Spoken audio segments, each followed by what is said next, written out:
Ladies and gentlemen, boys and girls of all ages, J Money here, and I am bringing you a brand new mini talk show podcast, whatever you want to call it, and we are called YT Talk.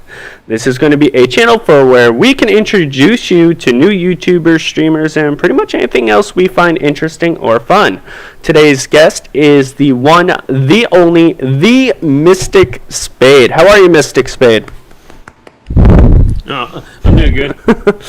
You know what? When you told me you wanted to be part of the show, I'm like, this is going to be trouble because whenever you and me get together, just bad things happen. A lot of sexual jokes. Yep. I even got your wife to beat you up one time, so that was fun. And I pile drived her. That is very true. Before we found out she was pregnant. Yes, and congratulations with that, by the way, man. Congratulations. Thank you. All right, so tell us a little bit about yourself. What do you do? What is your whole gig over there? Well, I work a full-time job. I work for Whole Foods. I unload their trucks and stock groceries, and I like it just because it keeps me physically active. Because as a gamer, you know, we're lazy. I don't like to go outside or do many things that require me to put on my pants. Pants are overrated anyways, so. Indeed. All right, excellent. So I've been seeing that you've been streaming a lot of Call of Duty Ghost as of late. How you been liking the game?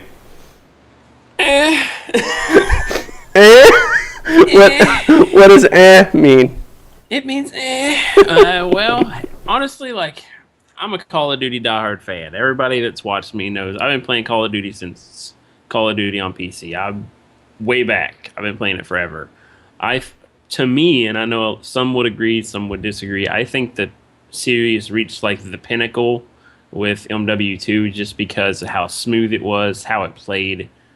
And ever since then, even Black Ops 1 was a real close one just because it took longer to kill, which was a way to balance out everything, but it still played very well after they patched everything and got everything nerfed and buffed to where it needed to be.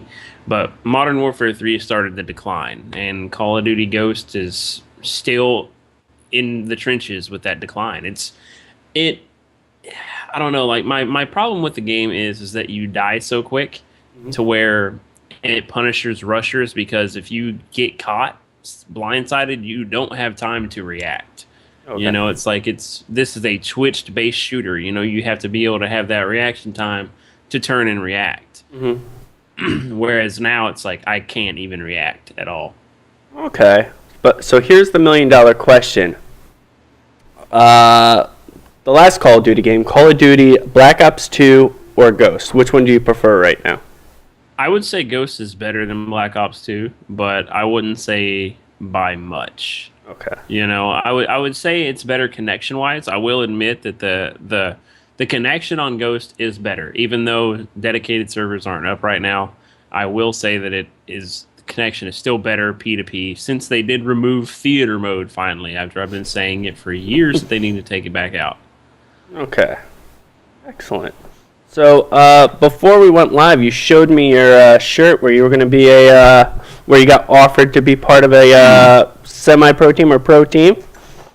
Yeah, I mean, it wasn't like a full-blown pro team. Like, I was offered a spot on Drifter's Try Hard Tube Socks pro team that he formed just to go to UMG Dallas, because he was approached by just going to the place and just hanging out and watching, and it wasn't much price difference to compete than it was to just watch. So he's like, fuck it, I'm a former team, and we're going to play. Might as well have fun, because to play and pay for a 3-day pass, it literally was like $100 price difference. It wasn't much difference at all. So, and unfortunately, their fourth dropped because he had to work. His boss wouldn't let him take the time off. And Drifter asked me, and he put a thing out on Twitter saying, hey, who can sub? And I hit him up, and we talked, and it just came out to where I just couldn't get off work either. You know, there's no way I could just ditch out on work for a Call of Duty tournament. Yeah. It's like, can't do it. I'm just saying, that's pretty badass that you're that good, though, where you can actually be part of a team. It's nice to, to be recognized, but it's one of those things, Drifter Drifter a while back shouted out my Pistol Whip series. He watches a few of my videos on occasion. I don't think he watches everything because, I mean, he has a lot of stuff sent to him on any given day, and I can guarantee that because I only have 2K subs almost, and I get crap sent to me all the time. You know, so it's like he's got 400, or no, he's over 500,000 subscribers now. So if I'm 2K subs and I have people sending me crap to watch, I can only imagine how it is for him. Yeah, that is pretty intense. But here's a pretty good question. Besides Call of Duty, because I know that's your sweet spot, what other games are you focusing on right now? Truthfully, Call of Duty is not my sweet spot. Like that's the big thing. I hate being labeled as a Call of Duty commentator. I hate it. Okay. Just because, I mean, I put a lot of Call of Duty up on my channel, but it's not because that's what I want my channel to be based around. It's just, it's a simple thing for me to play with my viewers and my subscribers and my friends and just, you know, bullshit around on and have a good time with each other. Okay. What I personally love to play, I like adventure games, like Devil May Cry, not the new one at all. But Devil May Cry, I actually did a full stream playthrough of AC4. I picked it up at midnight, and I'm still wrapping up my 100% completion on that. And I've been getting really good views on just the costume videos. Every year when AC comes out, I just upload costume videos of the unlockable outfits that you can get. I don't upload any gameplay of the game just because that's a game you should experience yourself. You know, you shouldn't watch it because you're not getting the same experience as you would have if you were playing it yourself. But in the costume videos, it's like I've had one video up for 4 days and it's already almost 4,000 views, and then they trickle down from there. And it's not the same views that I was getting on my AC3 costume videos because within a week of me uploading those, they were pulling 20, 30,000 views individually per video. I was averaging 45,000 views a week with my AC3 costume videos. That's insane. Yeah, and it's like, even for the past year, it's literally been a year since the AC3 videos, and those videos alone have kept me over 30,000 views monthly for a year, consistently. Alrighty. Very cool. Okay, so we know what you do in the YouTube and the streaming. What about outside of YouTube and streaming? What are your hobbies and fun things to do?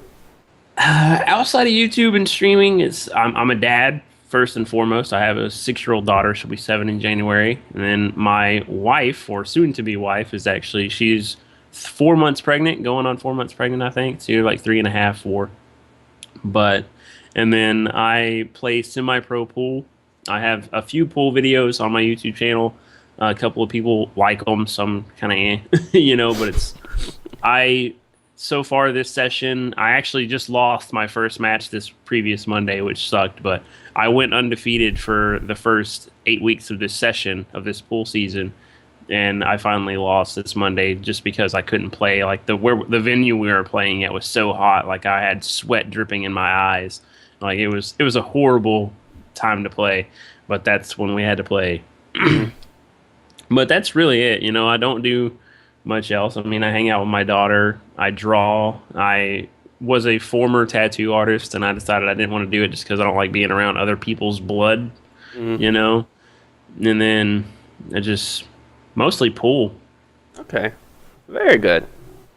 So, before we actually set up this live recording, the show, I actually did a live stream specifically for this talk show, and they gave me some pretty specific questions to ask you.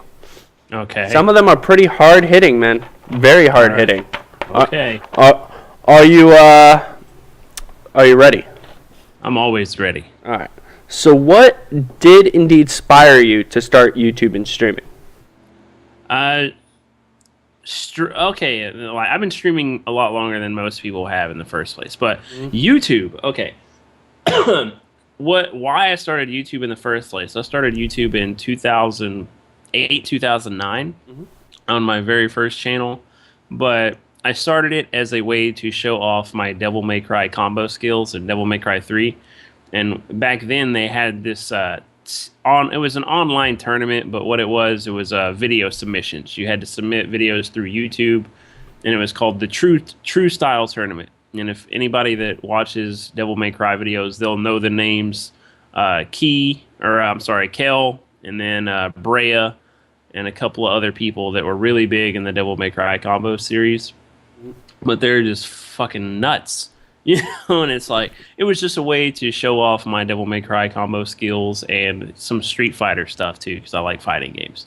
But it was never just like, holy crap, I can make money. I never did that. I've never done YouTube for money, ever.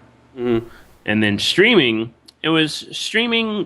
really just kind of fell into my lap. Like, I got my tax return one year, and I was just like, you know what? I'm going to buy some stuff to stream, and I did it with a shitty laptop. I had a Toshiba Satellite, man, back in 2009. It was horrible. And a Dazzle, okay? But it's like, I had a Toshiba Satellite laptop and a Dazzle DVC100, the white one, And it's like, and that was when Modern Warfare 2 was just released, and that's when I started live streaming. And I gained so many followers on my original streaming channel. It was just nuts. And there was people that were streaming in HD. It was just starting, all the HD streaming.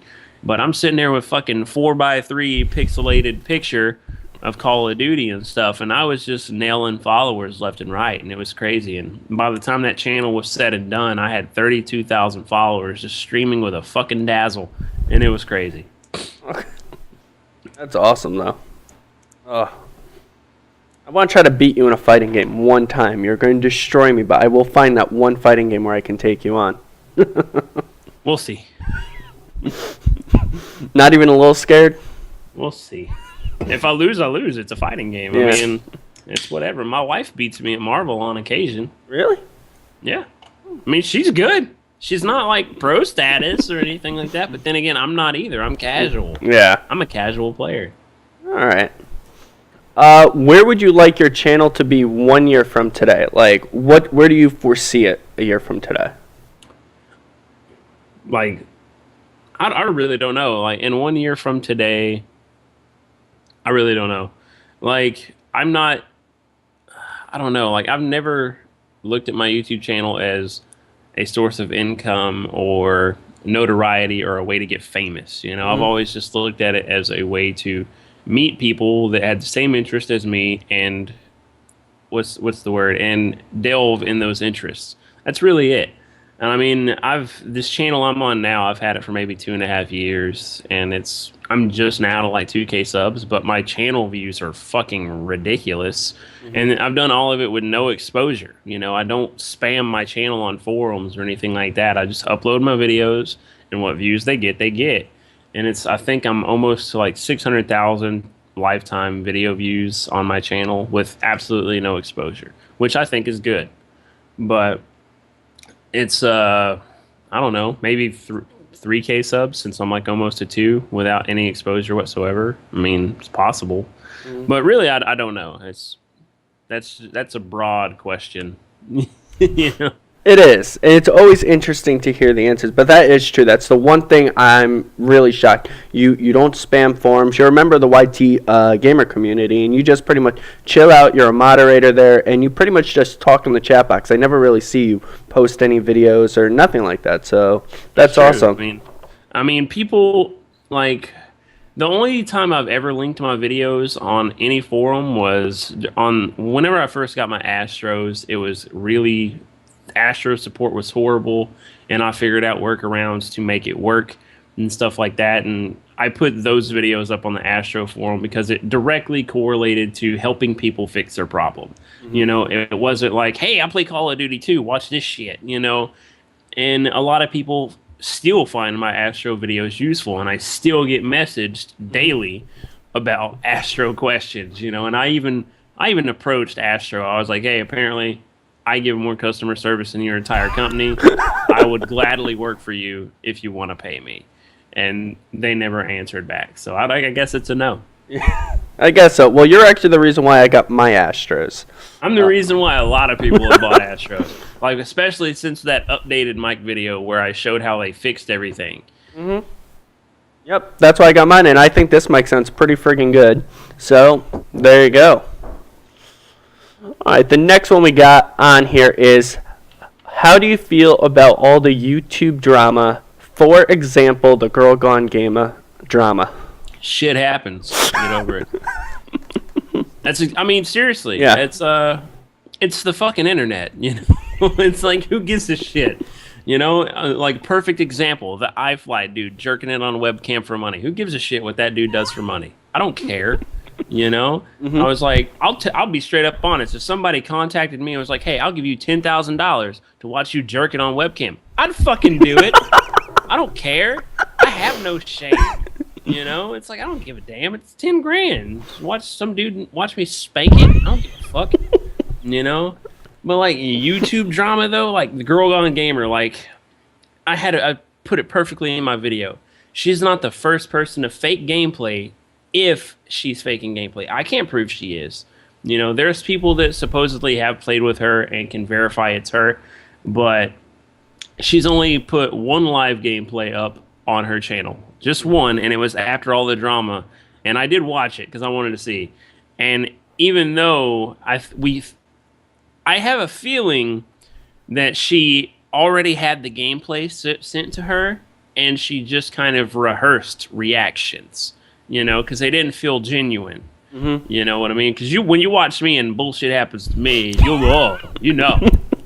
You know, but it's like, and that's one of the things that my channel's based around. I do a lot of live Call of Duty gameplay. I don't do pre-recorded commentaries anymore, you know, and it's just because I found it doing it live, people can actually tell that it's you playing. They can tell it's your skill. Mm-hmm. And there are a lot of channels that thrive off other people's skills, but their commentary ability. Not everybody can be good at a game. Some people are good at commentating, you know, so I mean, it's whatever. I mean, who knows? Maybe she's splitting the money with the person getting the gameplays for her. But I noticed her channel's mostly going more toward the vlog thing since all that happened.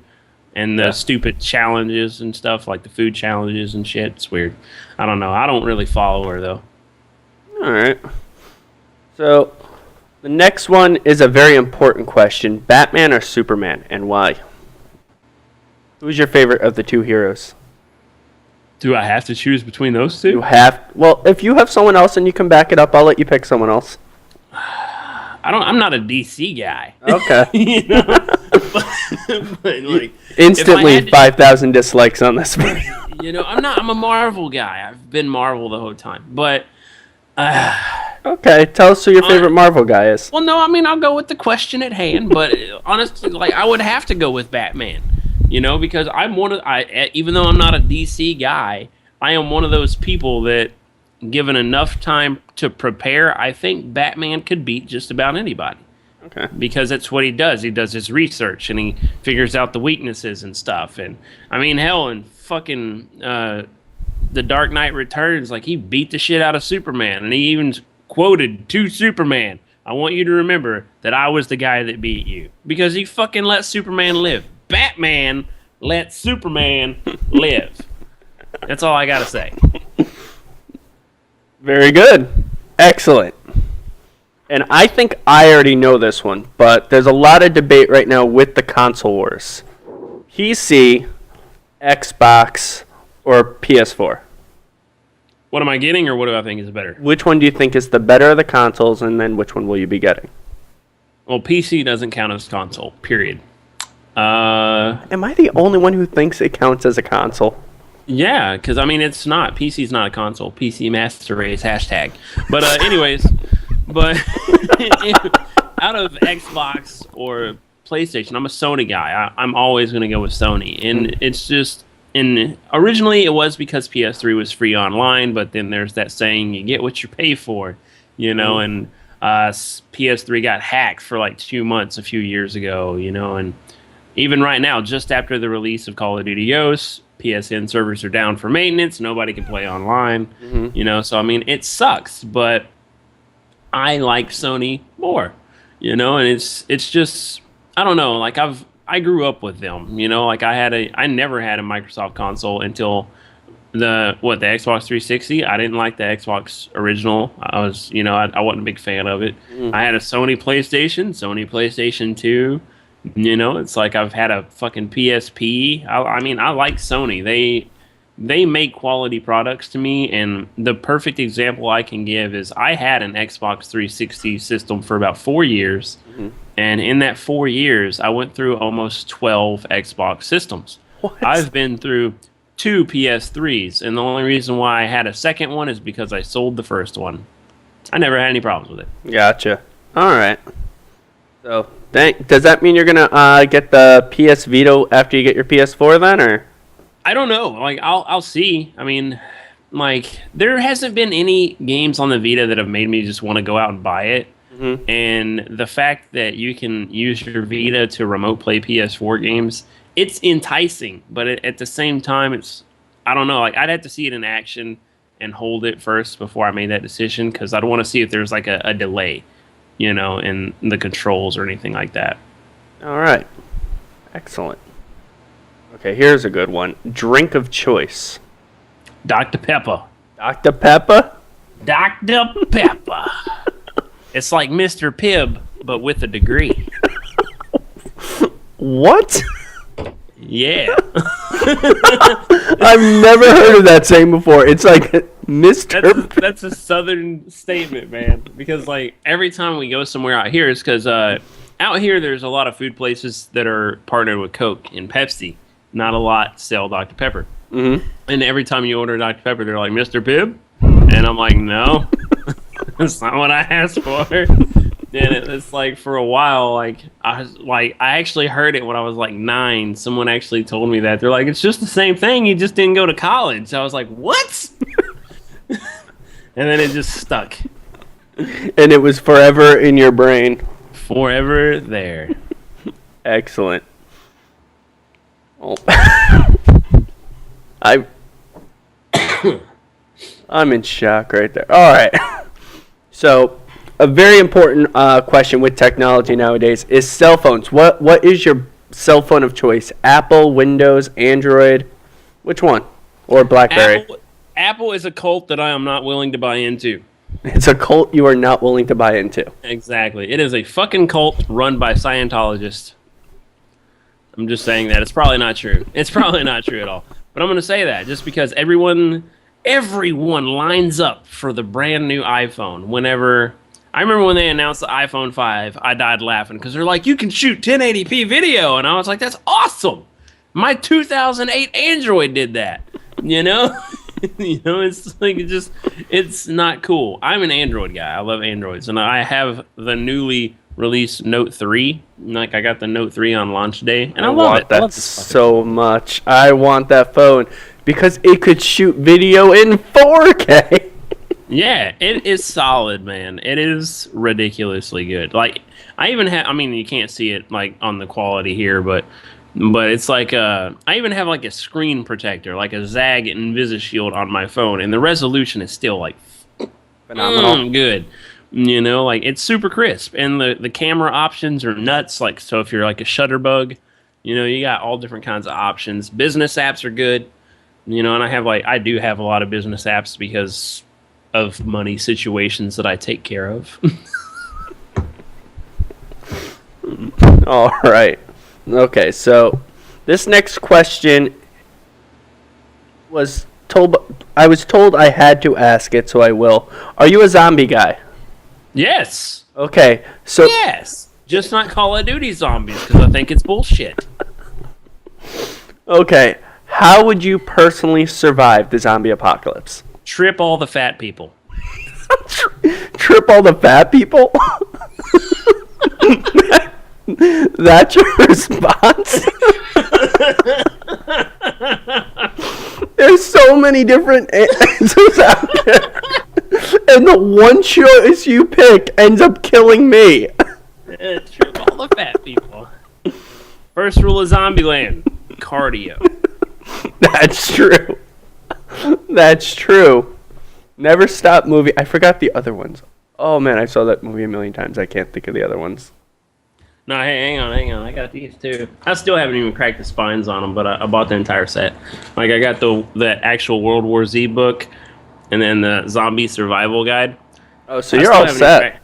I haven't even cracked the spines on them, man. It's like I bought them just because I wanted them. Okay. I like to collect stuff. I don't know. I like Romero zombies. I don't like running zombies. So you want the slow ones that, like the original what was the name of it? Like the original Resident Evil ones that were. No, the Night of the Living Dead zombies. You know, like, I don't know, like, when Zack Snyder redid Dawn of the Dead, that was the first zombie movie I saw, really, personally, that I actually saw and grasped what was going on. Mm-hmm. You know, because I was like a young adult, you know, when I saw it. And it was amazing, and it had running zombies in it and everything. And that's, honestly, that's like the worst thing in the world to ever have happen. Zombies that can catch you.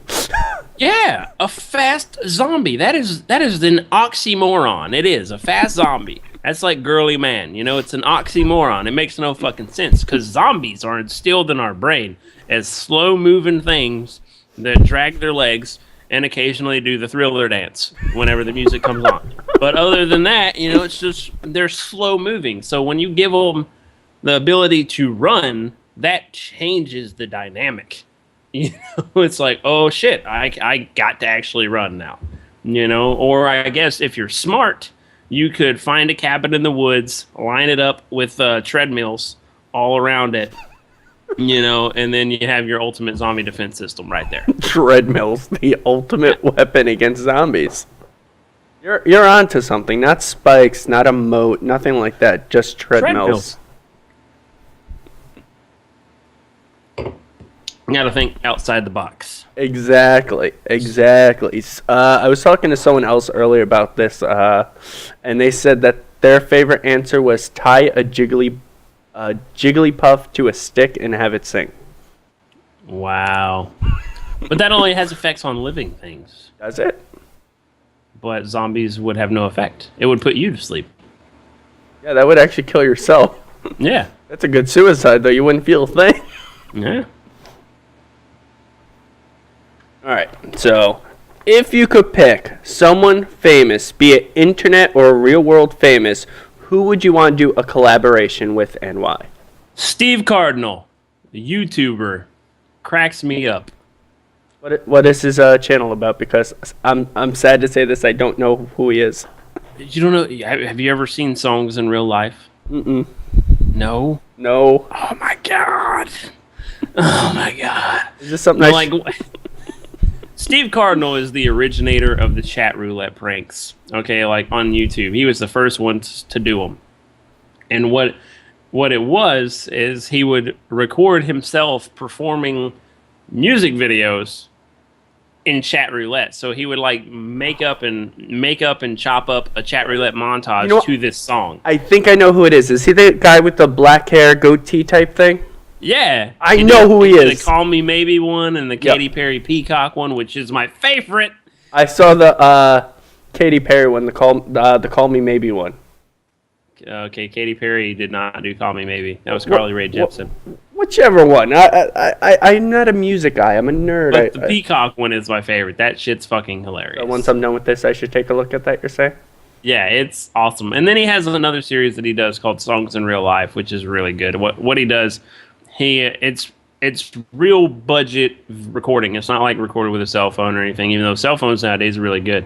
Mm-hmm. But what he does, he takes like 6 seconds clips from hooks of songs and applies them to real life situations. You know, and they're really funny. All right. So let me go through my little questions right here to see what else we have, because you've been answering them and killing them very, very quickly. We got one. And I'm curious, I think I only have one or two more. What is your favorite genre of music, your favorite song, and can you give us a demonstration? No. Favorite genre, I really listen to everything. Mm-hmm. But I don't know, like I have two bands. Well, I don't know, like I would say current bands. I have two favorite bands that are current, mm-hmm. relevant, current. But old school Leonard Skinner all the way. Leonard Skinner has to be. Something about a 12-minute solo fucking on Freebird Live. I don't know what it is. But it's current. I mean, I like rock, you know. I think rap is fucking retarded, you know, and I know there's a lot of people that'll fucking dislike, you know, but it's just me. Like, there's rappers nowadays aren't what's referred to as a conscious rapper. Eminem is a conscious rapper. You know, Macklemore, conscious rapper. There's people out there that can rap and tell a story and, you know, provide you with information other than bitches and hoes, you know, and shit like that. And Lil Wayne is not a rapper. He is the biggest piece of fucking shit in this world. I don't care what all you little 12-year-old white girls give a fuck about. You know, Lil Wayne is not a rapper. He is a fucking... I'm from the South and I would say it, but it's not my channel. You know, he is the epitome of it. He is progressing the stereotype. That's all I'm saying. But two relevant current bands, I would say Coheed and Cambria, just because I love their music. Their music is awesome. I love them. And then my other one is Red Jumpsuit Apparatus, because I've had the pleasure of seeing both of those bands live, and they are both really good live. And that's a big thing for me. I don't want to go to a concert and hear basically a totally different band. Mm-hmm. You know, and Coheed, every time I've seen them live, they sound just like they do in the studio, and they do awesome shows. And Red Jumpsuit Apparatus, I've only had the pleasure of seeing them in more of a intimate setting. Mm-hmm. You know, not like, I know they're not big enough to really do an arena show, but, you know, like I've seen them at the House of Blues and Palladium Ballroom and stuff like that out here. It's more intimate, and they do good shows in that environment. I like them. All right, perfect. And I think you pretty much killed all my questions. Excellent. So before we go, man, give yourself a shout out. And I'm really surprised you didn't ask me anything about my charity. Oh! I forgot! Because you do a lot of stuff for Child's Play charity. Tell us what you end up doing for them.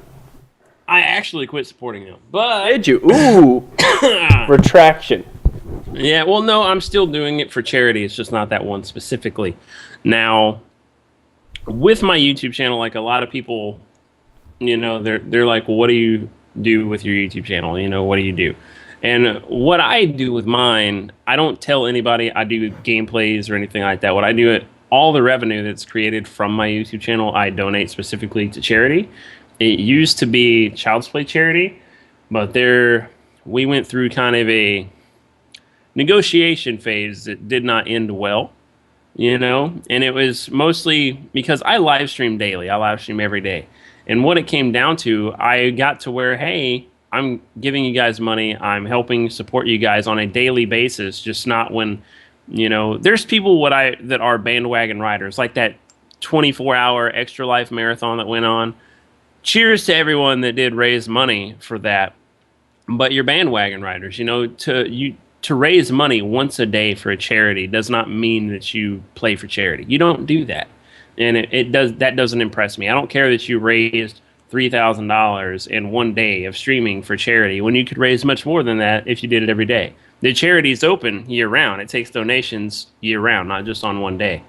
And that's just something that kind of bugged me. So every time I would do a live stream, especially when I was trying to do a big one, like I was trying to do one for when Kingdom Hearts re-released on PS3. Mm-hmm. I was talking to Child's Play, and I was trying to get them to put my stream on their website and at least list me as an affiliate partner, since I have done so much for them charity-wise, you know? Mm-hmm. And what they flat out told me was that the content that I play on my stream doesn't fit what they were going for, since a lot of the affiliates that they do are like the Mario Marathon, the Pokemon Marathon, and stuff like that. But in the 2 years I've been doing this channel and specifically supporting this channel with Child's Play, they won't list me as an affiliate. They wouldn't retweet my stream or anything like that. So I was like, you know what? I'm not going to support you anymore. So now what I do, I keep the money put up, and when I find a charity that I want to donate it to, I donate it to them. You know, and I did donate to Extra Life. I did donate a lot of money to Extra Life, but I'm not going to be one of those people, oh, Extra Life stream. You know, I wasn't going to be one of those people. Okay. Excellent. Well, perfect, man. Sorry for the little confusion at the start of that question. But well, you didn't know. Yeah. You didn't know. Thank you very much, man. Blah, blah, blah. Thank you very much, man, for being the first ever member of the YT Talk pretty much podcast. Give yourself a shout out where people could see you. Pornhub is a big one. That's a big one.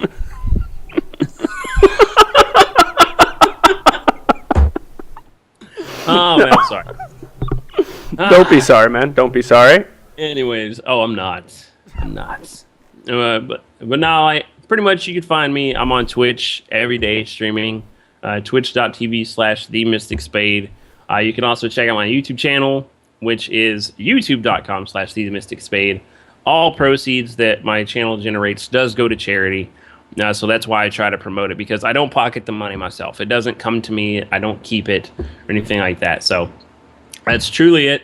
That's where you can find me. That's what I do. I play everything, not just Call of Duty, but if you actually want to play games with me, 90% of the time, it's going to be on Call of Duty.